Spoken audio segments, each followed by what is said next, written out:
요한복음 강의 34번째 시간입니다.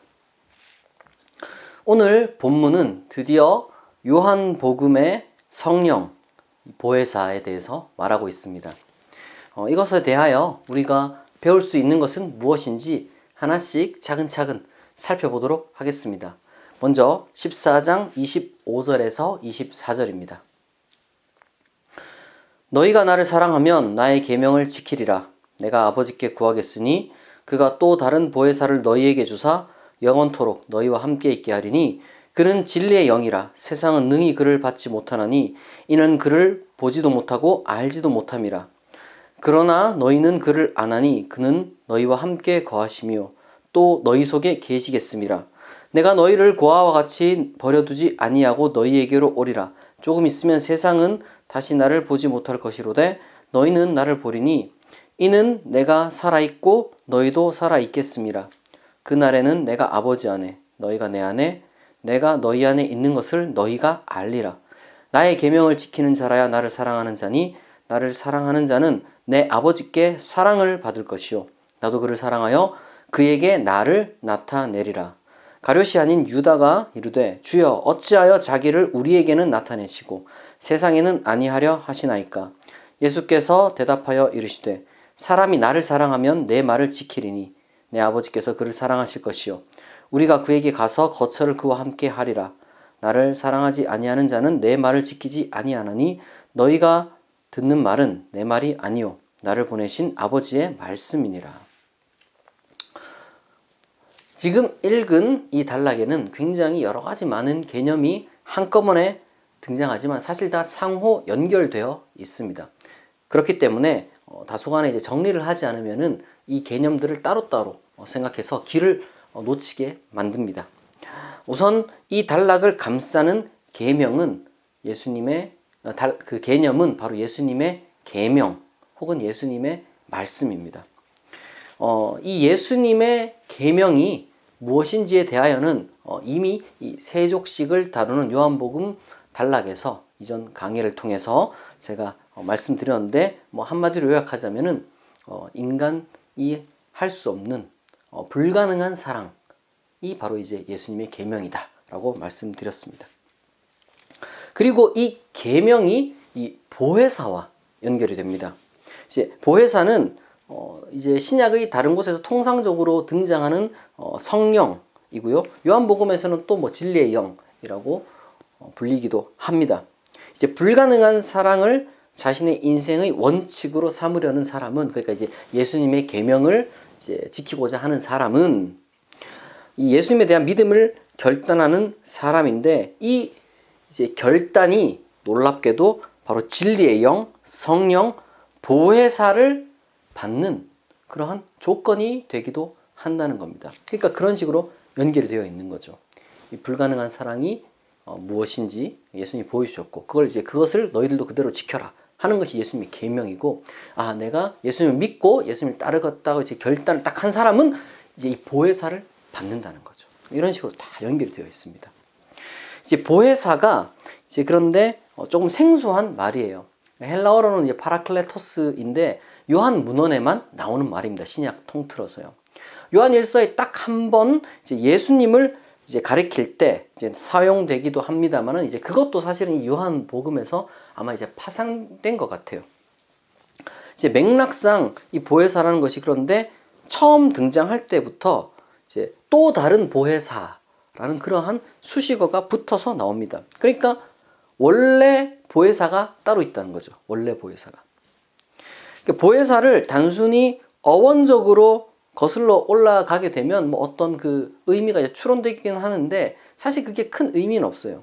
그러니까 어원을 따져보면 이게 중재자, 변호자, 위로자 이런 것들이 되긴 하는데 또 유대 문헌이나 헬레니즘 종교 문헌에서도 이제 비슷한 그런 어떤 중재자, 변호자, 그런 어떤 위로자 이런 어떤 기능을 하는 그런 모종의 이제 영적 실체를 추론할 수도 있긴 하지만 사실 요한복음이 말하는 보혜사랑은 그렇게 관련이 있지는 않습니다. 심지어 요한 1서에 이제 나타나는 예수님을 이제 보혜사라고 말할 때 이제 하나님 앞에서 우리의 대언자가 되어 주신다, 우리의 이제 파라클레토스가 되어 주신다라고 했을 때의 그 보혜사도 정작 요한복음이 말하는 그 보혜의 사랑은 약간 좀 거리가 있는 것처럼 보입니다. 다만 이 요한일서와 요한복음에서의 이제 이 파라클레토스 이제 보혜사의 이제 공통점을 굳이 찾는다면 이 요한일서가 이제 예수님을 보혜사로 보았고, 그리고 이제 이 요한복음도 또 다른 보혜사라고 말을 할 때 지금 전제로 깔고 있는 원래 보혜사가 누구냐? 예수님이라는 거예요. 예수님. 따라서 우리가 굳이 제가 이제 교부들의 이제 표현을 좀 빌리자면은 이 보혜사는 무엇이냐? 요한복음이 말한 보혜사는 무엇이냐?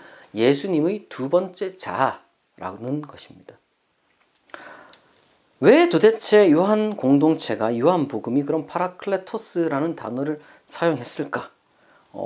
그 이유를 우리는 알 수 없어요. 다만 이 파라클레토스가 요한복음에서 지칭하는 것은 예수님의 이제 그 두 번째 자아를 지칭하기 위해 기존에 사용되던 여러 단어들 중에 이 파라클레토스를 선택한 것이라는 추론만 할 수 있을 뿐입니다. 따라서 사실 요한복음 공동체가 지금 말하고 있는, 특별히 요한복음이 말하고 있는 이 파라클레토스는 오로지 그 요한복음의 어떤 요한복음 공동체의 어떤 그 고유한 그 체험과 묵상을 통해서 나온 것이고, 그들의 묵상은 성령님과 예수님의 어떤 그 동일시에 대한 새로운 통찰력을 낳았다라고 우리는 말할 수 있을 겁니다. 그러니까 요한복음에서만 우리가 또 배울 수 있는 게 있는 거죠. 이건 요한복음에 어떻게 보면 고유한 그러한 개념이기도 합니다. 예수님이 본래의 파라클레토스고, 그리고 성령 혹은 진리의 영이 또 다른 파라클레토스입니다. 실제로 많은 주석가들은요, 이 요한복음을 읽으면서 지금 이 14장부터 시작해서 이제 16장까지 읽으면서 이러한 성령님과 예수님의 동일시를 이미 알아차렸어요. 이미 알아차렸습니다. 예를 들어서 요한복음은 예수님을 향해서 이제 진리라고 반복해서 말하기도 하죠. 뭐 1장에서도 그렇고, 지금 이 맥락상 예수님 스스로가 내가 곧 진리라고 말씀도 하셨고, 그리고 이제 성령이 지금 무슨 영이라고 불린다고요? 진리의 영이라고 불린다는 거죠. 비록 뭐 유대교 쿰란 공동체의 그 문헌들을 살펴보면 어떤 그 진리의 영과 거짓의 영, 뭐 혹은 뭐 속임의 영 해가지고 약간 좀 이원론적인 대조를 말하고 있지만, 사실 요한복음에서 말하는 진리의 영의 개념을 굳이 그 멀리서 끌어올 필요는 없습니다. 뭐 어느 정도의 도움이 될지 모르겠지만 뭐 피상적인 추가만 있을 뿐이지, 요한복음만으로도 우리는 충분히 지금 말하고자 하는 것이 무엇인지 알 수가 있는데요. 이 진리의 영이, 왜냐하면 예수님이 지금 우리에게 주신 그 불가능한 사랑의 계명과 연결되기 때문입니다. 아까 제가 설명을 드렸죠. 그런데 왜 그것이 진리가 되느냐? 일단은 그 근원적으로 아버지로부터 오는 것이고, 뿐만 아니라 동시에 그것은 능력을 주기 때문에 그래요. 능력을. 참된 진리의 영은 우리에게 불가능한 사랑의 계명을 지킬 수 있는 능력을 줍니다. 능력이 없으면요, 사실 모든 말들은 다 공허한, 그런 정말 공허한 말에 불과해요. 아무 말 다 할 수 있어요. 누구라도 막 멋있는 말 할 수 있지만 그게 실현 가능성이 없다면은 그야말로 공허할 따름이죠. 하지만 왜 이게 진리의 영이냐? 능력을 주기 때문입니다. 능력을. 참된 믿음은 바로 이 진리의 영의 내주를 통하여 불가능한 사랑의 계명을 지킬 수 있는 힘을 얻게 합니다. 그러니까 예수의 영, 진리의 영이죠. 실제로 우리는 역사 속에서 살아가는 과정 가운데 도대체 어떻게 정말 저렇게 살았을까 하는 그런 불가능한 사랑을 실천한 사람들을 봅니다. 일일이 나열하지 않아도 우리 주변에는 우리가 살아가면서 그런 놀라운 사람들을 만나게 돼요. 역사 속에서 이루어지는 그런 모든 사랑의 일들, 그리고 이제 그 사랑의 일들 이면에 놓여 있는 어떤 그 동기 내지는 또 동력, 이런 것들은 결코 단순히 생물학적인 어떤 혈연 선택, 뭐 호혜성의 원리, 아니면 뭐 집단 선택, 뭐 이런 것들로 설명이 다 될 수 있는 게 아니에요. 그러한 진화 심리학적인 설명은 굉장히 이제 제한적인 차원에서 이루어지고 가능합니다만은, 그것이 전부다라고 말하는 것은 오히려 있는 그대로의 그 현실에 대한 굉장히 불성실한 설명입니다. 왜냐하면 놀라울 정도로 그러한 사랑을 의식적으로 추구하고 실제로 실천해내는 사람은 그렇게만 설명하기 너무 적거든요. 너무 적어요.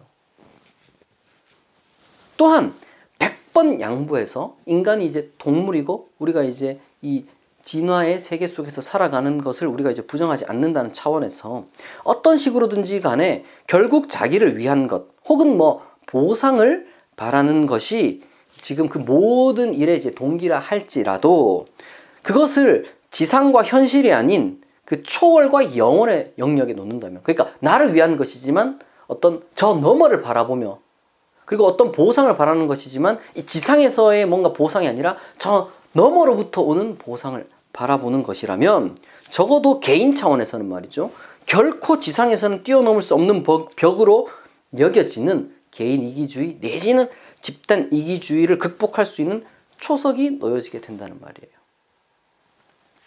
우리의 소망이 쉽게 말해서 내 지상의 인생, 내 지상의 주변, 내 지상의 집단만이 아니라는 거예요. 하늘에 있고 하나님께 있고. 그러면 이게 어떻게 가능하냐? 이 성령의 내주라는 것이 뭔가 이제 사람을 말이죠, 어떤 신비주의적인 어떤 초인을 만들어내는 그런 마술 같은 거냐? 니체가 말하는 어떤 그런 초인을 만들어내는 거냐? 어떤 그 광기에 사로잡힌 그러한 사람을 만들어내는 거냐? 그런 게 아니에요. 그런 어떤 그 광기나 어떤 그 주술적인, 마술적인, 신비주의적인 그런 게 성령의 내주가 아닙니다. 오히려 또다시 이 성령의 내주라는 것은 다음 연결고리, 부활이라는 실존의 지평을 넓히는 종교적 묵상과 연결돼요. 지금 우리가 읽은 이 단락은 세상은 진리의 영을 받을 수가 없고 바로 저 믿음의 결단, 특별히 이제 이 불가능한 사랑의 계명을 내 삶에 주어진 가장 근본 원칙으로 받아들이겠다는 사람만 받을 수 있다는 말과 더불어서 예수님 자신이 이제 내가 너희들 가운데 다시 오겠다, 찾아오겠다, 이렇게 말씀을 하고 나서 또 놀라울 정도의 어떤 신비적인 연합을 말해요. 너희가 내 안에, 내가 너희 안에, 또 아버지가 내 안에. 하여튼 다 이런 어떤 놀라운 이제 하나됨을 말씀을 합니다. 우리가 이 본문 읽으면서요, 이 성령의 내주와 예수님의 이 방문을 만약에 이제 따로 떼어 놓는다거나 이제 구별해 버린다면 지금 이 단락을 제대로 이해할 수 없게 됩니다. 왜냐하면 지금 예수님은 제자들을 향해서, 다른 사람들이 아니에요, 저 먼 지금 우리와 같은 뭐 수천 년 뒤에 우리를 향해서 뭐 말씀한다고 우리는 믿지만 적어도 1차적으로는 지금 제자들을 향해 너희를 버려두지 않는다. 그리고 2차적으로는 이 복음서를 통하여서 이제 이 이야기를 듣고 있는 요한 공동체를 향해 지금 예수님이 이 말씀을 하고 계시는 겁니다. 이 말씀은 바로 제자들 내지는 요한 공동체, 거기에 주어지고 있는 거예요. 그러니까 예수님이 너희를 버려두지 않겠다는 말을 그들이 듣고 있을 때 재림을 생각한다면은 사실 이것은 공허한 말이 되겠죠. 아까 말씀드린 것처럼. 그래서 실질적으로 몇몇 사람들은 지금 이 말씀이 예수님의 부활이 아니냐, 부활로 이야기를 합니다. 그러면은 이제 조금 있으면이라는 예수님이 이제 말씀하신 그 표현이 좀 유의미하게 되기 때문이죠. 그러나 우리는 부활 체험이라는 것이 요한 공동체에 지금 주어지고 있다면 적어도 복음서가 이야기하고 있는 그 부활절의 부활은 아니라는 것을 우리가 또 기억을 해야 되는 거예요. 따라서 부활 체험이란 사실상 신자들의 주관적인 체험이며, 복음서의 부활절 이야기들은 제가 뭐 나중에 또 자세히 설명하겠지만 결국에는 드라마처럼 재구성된 것임을 우리가 잊어서는 안 돼요. 당시 제자들은 우리 주님이 살아계시다라는 것을 진짜 감각적으로 무슨 예수님을 막 죽은 사람 가운데서 이제 만나서 그런 것이 아니라 오히려 영적으로 확신했다. 그걸 우리가 잊어서는 안 돼요. 예수님은 그래서 이 세상에 나타내지 않는 거예요. 세상에 예수님 자기 자신을 나타내지 않는 겁니다. 이것을 제대로 이해하지 못했던, 그 오해를 했던, 혹은 이것의 의미를 감각적으로 이해하려는 사람들에게 미연의 그러한 오해를 방지하기 위해서 요한복음 저자는 가룟이 아닌 다른 유다를 통해서 질문을 하게 만듭니다. 이것이 이제 요한복음 어떤 그 저자의 능숙한 문학적 기술이죠. 가룟이 아닌 유다는 왜 그럼 세상에 나타내지 않으시는 이유를 묻자. 그건 일부러 감추는 게 아니라는 거예요. 일부러 감추는 것이 아니라 예수님은 자신의 말, 그러니까 이제 예수님이 자신의 계명을 지키는 자가 그것을 체험하는 것이라고. 다시 말해서 그러한 일은 다른 사람이 아니라 바로 믿음을 가진 사람에게만 일어나는 것을 다시 한번 알려주는 거예요. 예수님이 그렇다면 말씀하신 그날은 어떤 날이냐? 재림도 아니고 어떤 십자가 처형 뒤에 그 문자적인 그 3일도 아니라 바로 제자들이 부활을 경험한 날이 됩니다. 제자들이 부활을 경험한 날. 부활절의 그 복음서에 나타난 그 부활절은 아까 말씀드린 대로 이제 드라마죠. 따라서 이 드라마는 무엇이냐?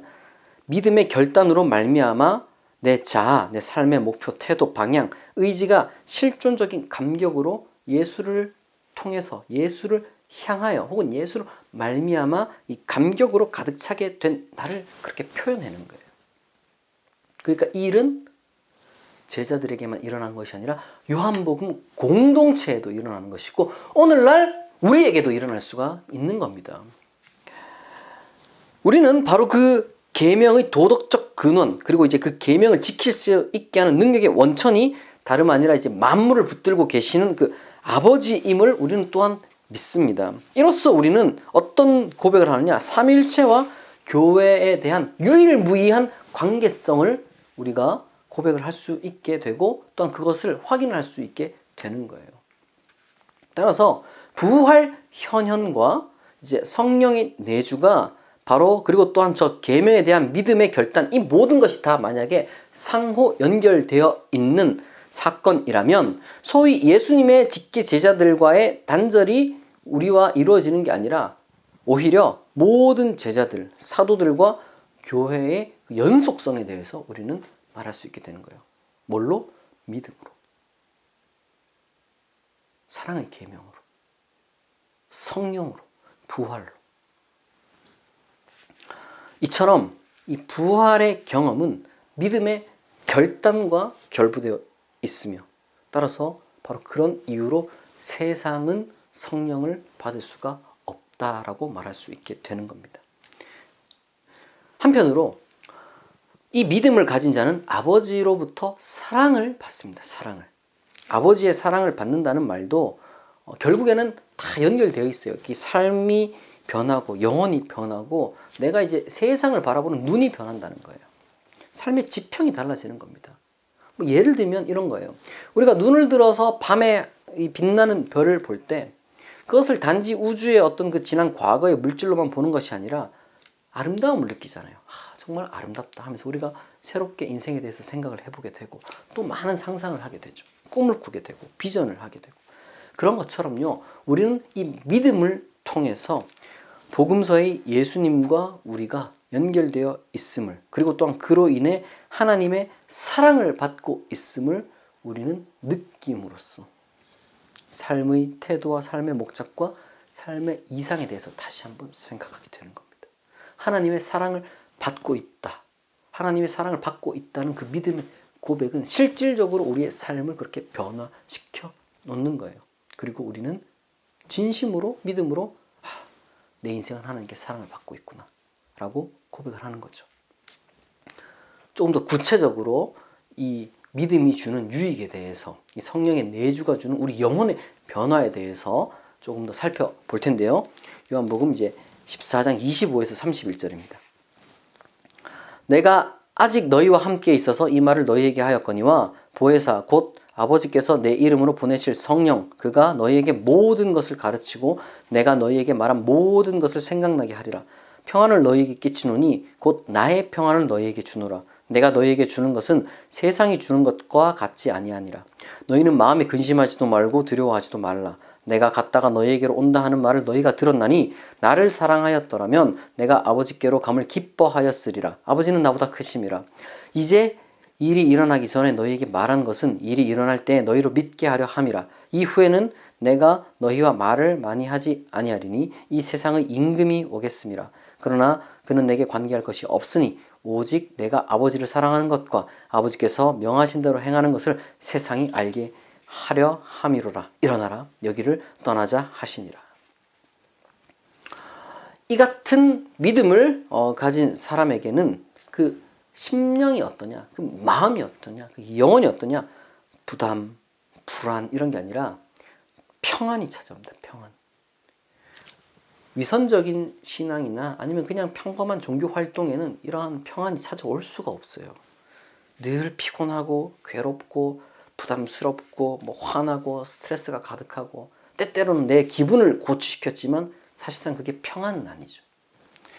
그러나 이 예수님이 감으로써 오게 되는 이 성령의 내주는 오히려 우리를 훨씬 더 높은 어떤 우리의 어떤 존엄성을 높여주고 우리를 더 숭고한 인간을 만들어 주기 때문에 자연스럽게 평안이 찾아오게 되고 자연스럽게 또한 기쁨이 넘치게 되는 겁니다.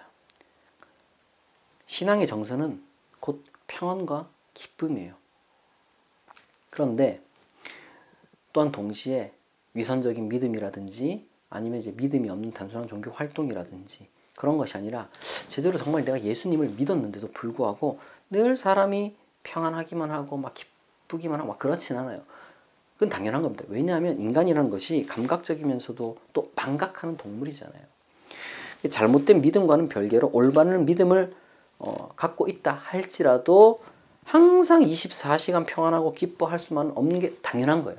그게 이상한 게 아니라 당연한 겁니다. 그게 또 뭐 연약한 믿음이다 이런 게 아니라 그거는 아무리 내가 10년, 20년 신앙생활 잘해도 그건 당연한 거예요. 사람이니까. 그래서 예수님은 성령님이 어떤 분인지 다시 한번 우리에게 깨우쳐 주는데 이 성령님은 뭐 하는 분이다? 깨우치는 분, 생각나게 하는 분. 이 믿음의 근거가 되는 이 복음서 예수님의 말씀을 다시 한번 묵상하고 떠올리게 됨으로써 우리의 내면에 어떤 그 평안이 찾아오게 되고 그리고 어떤 슬픔과 공포나 불안이 아니라 기쁨을 누리게 되는 거예요. 이러한 묵상은요, 그저 그리스 철학자 플라톤이 말한 어떤 그 이데아의 상기라거나 아니면은 어떤 그 불교의 번개치는 듯한 깨달음인 어떤 도노와는 성격이 조금 다릅니다. 왜냐하면 그러한 이 묵상이라는 것은 그런 어떤 그 소위 유레카 이펙트 같은 게 아니라 오히려 전적으로 복음서, 특히 이 예수님의 바로 이 설교의 회상을 말하는 것이기 때문에 그래요.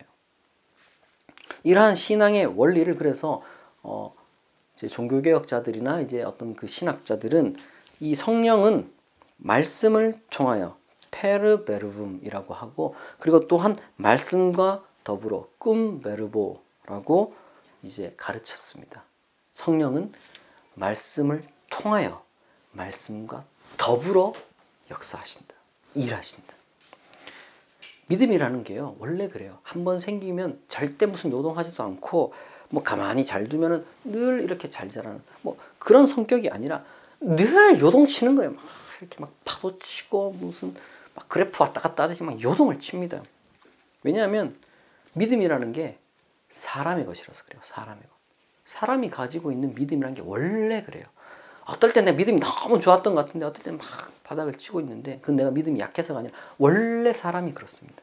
마치 감정이라는 것이 어떨 때는 화가 나고 어떨 때는 뭐 기쁘고 막 우울했다가 막 즐거웠다가 왔다 갔다 하잖아요. 항상 일정하지 않는 거와 똑같은 거예요. 뭐 나이가 들고 아무리 배워도 왔다 갔다 하죠. 다만 우리가 성숙한 인간은 그걸 컨트롤할 수 있게 되는 겁니다. 컨트롤. 그걸 배우고 훈련하는 거죠. 그것이 어떻게 이루어지느냐? 지금 바로 말씀한 대로 이 말씀과 성령의 어떤 그 연합의 역사. 쉽게 말해서 우리가 이제 말씀을 묵상하고 그리고 또 기도를 하면 다시 우리 마음에 평안과 기쁨이 찾아오는 거예요. 이거는 경험한 사람은 다 알아요. 경험 안 한 사람은 아무리 얘기해도 몰라. 여러분들이 만약에 말씀을 묵상하고 지금 기도하는 걸 멈췄다면 그리고 내 인생에 뭔가 평안이 없고 기쁨이 없다면은 이 복음서를 읽고 기도하고 묵상을 한번 하는 시간을 가져보시기 바랍니다. 평안과 기쁨이 찾아오게 돼 있어요. 이건 뭐 제 경험이기도 하고 많은 사람들이 공통적으로 또한 공유하는 경험이기도 해요.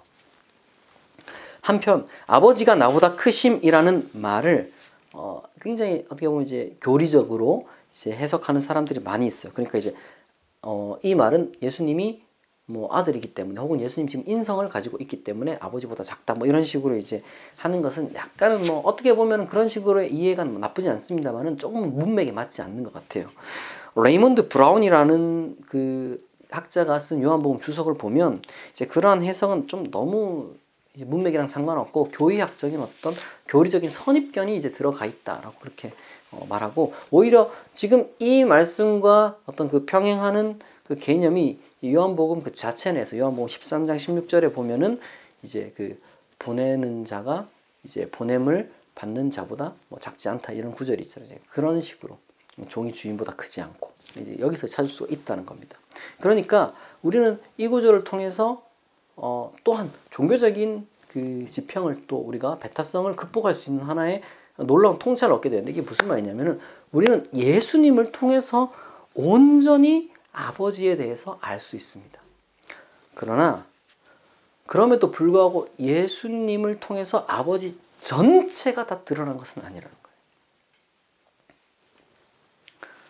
어떻게 보면 당연한 건데 이 당연한 것이 잘 인지가 안 되는 거죠.